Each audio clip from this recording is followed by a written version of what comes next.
El Señor lo bendiga. Bienvenido a Estudio Bíblico. Le saluda su hermano Elgin Calderón Valverde. Continuamos con el Evangelio según Mateo, capítulo 27, versículo 45.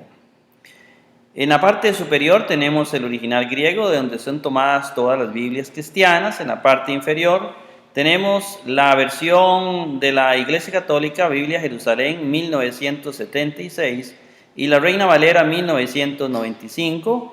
Dos de las versiones más o mejores de las respectivas iglesias, consideradas a criterio de este servidor por la traducción más literal, que respeta más el original griego. En el centro, el aporte de su servidor. Acompáñeme en estos minutos. Dice el versículo 45, mas desde la sexta hora, estamos hablando del mediodía, tinieblas aconteció sobre toda la tierra hasta la hora novena hasta las 3 de la tarde.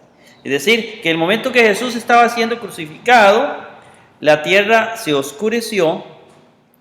No sabemos si realmente es un eclipse total o sencillamente fue una interpretación un poco exagerada de los apóstoles. Sinceramente no lo sabemos, que se oscureció, que estaba el día no muy claro, y lo tomaron como presagio de lo que en el Antiguo Testamento venía sobre el día de Yahvé, el día en que todo se oscurece, en que los muertos resucitan, porque también vamos a ver algunas resurrecciones ahí de muertos, y algunos fenómenos interesantes. Entonces no sabemos si hay un poco de eso. Lo que sí sabemos es que en ese momento hay un oscurecimiento de esa parte del planeta. Dice que más alrededor de la 9ª hora, exclamó Jesús con voz grande diciendo, Elí, Elí, lema sabactani, esto es, Dios mío, ¿por qué me has abandonado? Sencillamente lo que está haciendo Jesús es repitiendo una parte del Salmo 22:1, haciendo alusión a su muerte, digámoslo así. Mas algunos de los que allí estaban escuchando decían que a Elías llama a este. De hecho, en la tradición popular, en la costumbre del pueblo, estaba la idea de que Elías venía a socorrer a los débiles.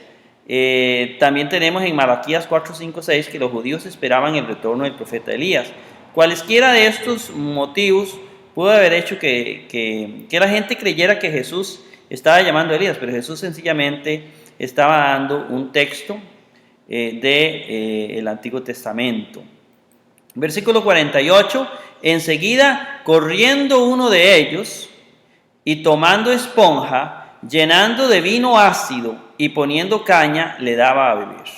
En el Salmo 69:21, aquí Mateo quiere rescatar todos esos elementos que se dieron en la muerte de Jesús y que evocan que Él es el Mesías. Trata de probar, vea que realmente es el Mesías. En Él se cumplieron las Escrituras. El Salmo 69:21 dice, me pusieron además hiel por comida y en mi sed me dieron a beber vinagre. Expresiones que la hiel y el vinagre, digamos, se vienen a actualizar con el vino. Recordemos que no necesariamente era hiel lo que le ponían a esto, a veces era mirra, que era lo más común. Sin embargo, para actualizar, para hacer calzar el Salmo 69:21, pues aparecen estos datos interesantes aquí.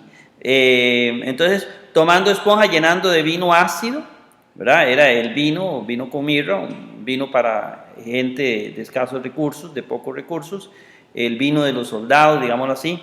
Dice, y poniendo caña, le daba a beber a Jesús. Esto también servía para mitigar los dolores.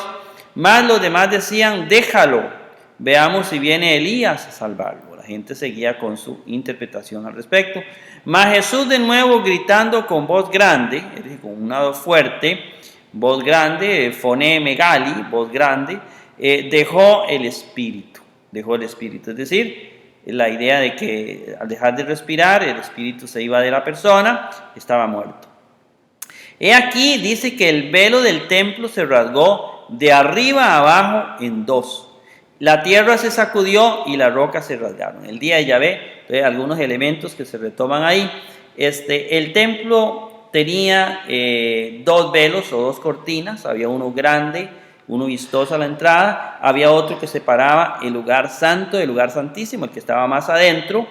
La interpretación común, lo que generalmente se cree, es que fue el segundo, el que dividía el lugar santo del lugar santísimo, dándonos una enseñanza de que termina el Antiguo Testamento, terminó el Antiguo Pacto y comienza un nuevo pacto. Es decir, Jesús en este momento es el culmen, digamos, en el momento que Jesús muere, ahí cerramos el Antiguo Testamento, cerramos la ley y los profetas y comienza la era del Evangelio.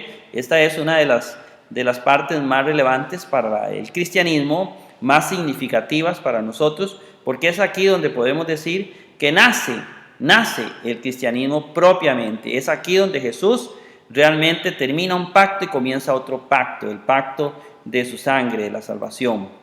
Versículo 52. Y las tumbas se abrieron y muchos cuerpos dormidos de santos se levantaron.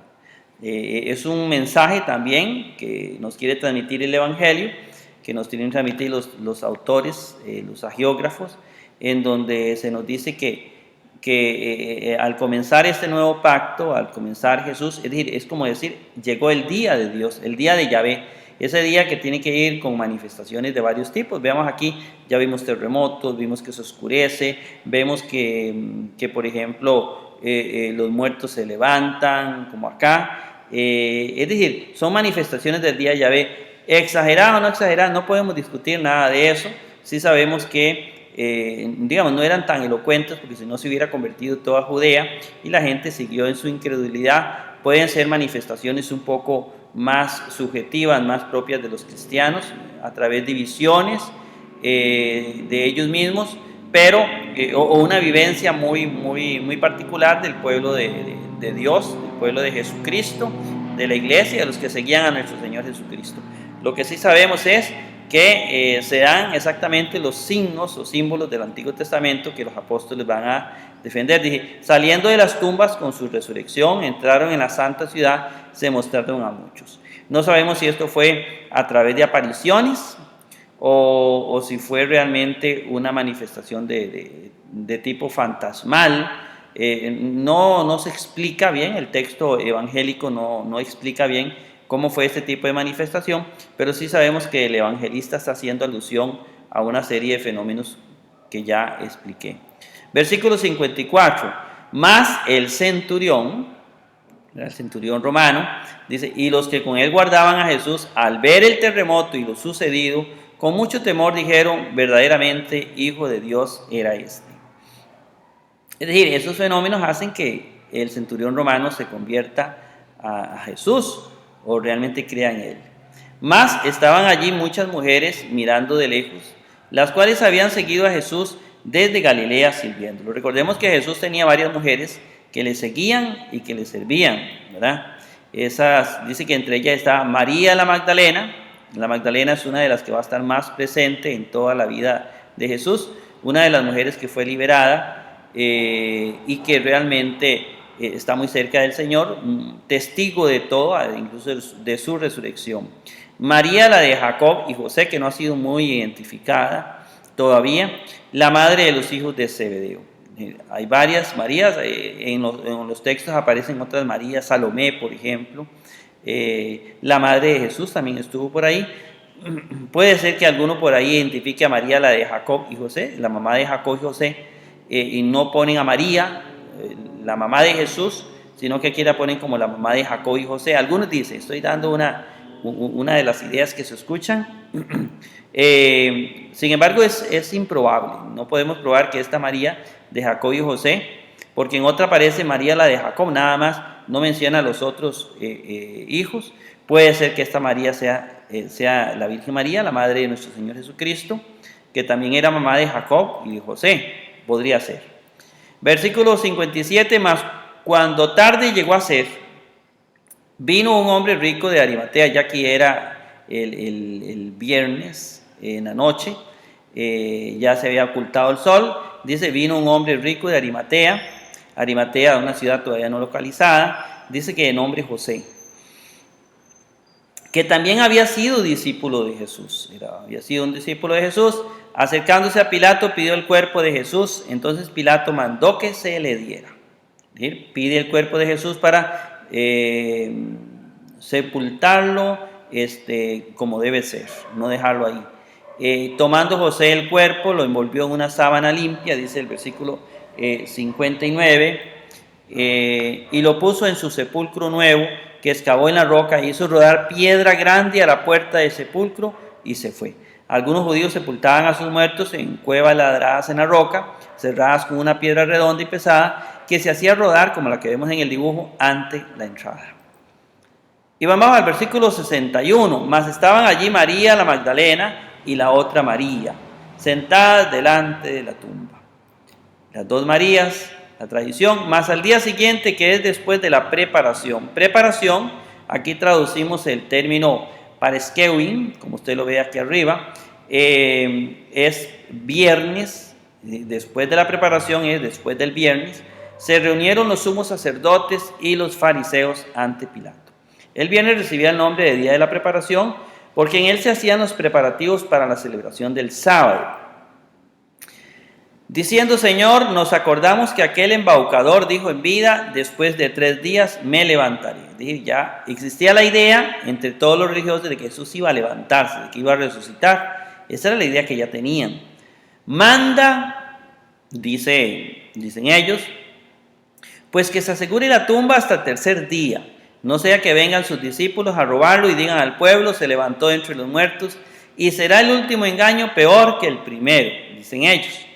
Pilato les dijo, tenéis una custodia, id a asegurarlo como sabéis. Mandó un grupo de romanos para que guardara la tumba, para que nadie se robara el cuerpo de Jesús. Más los que fueron, aseguraron la tumba, sellando la piedra después de la custodia.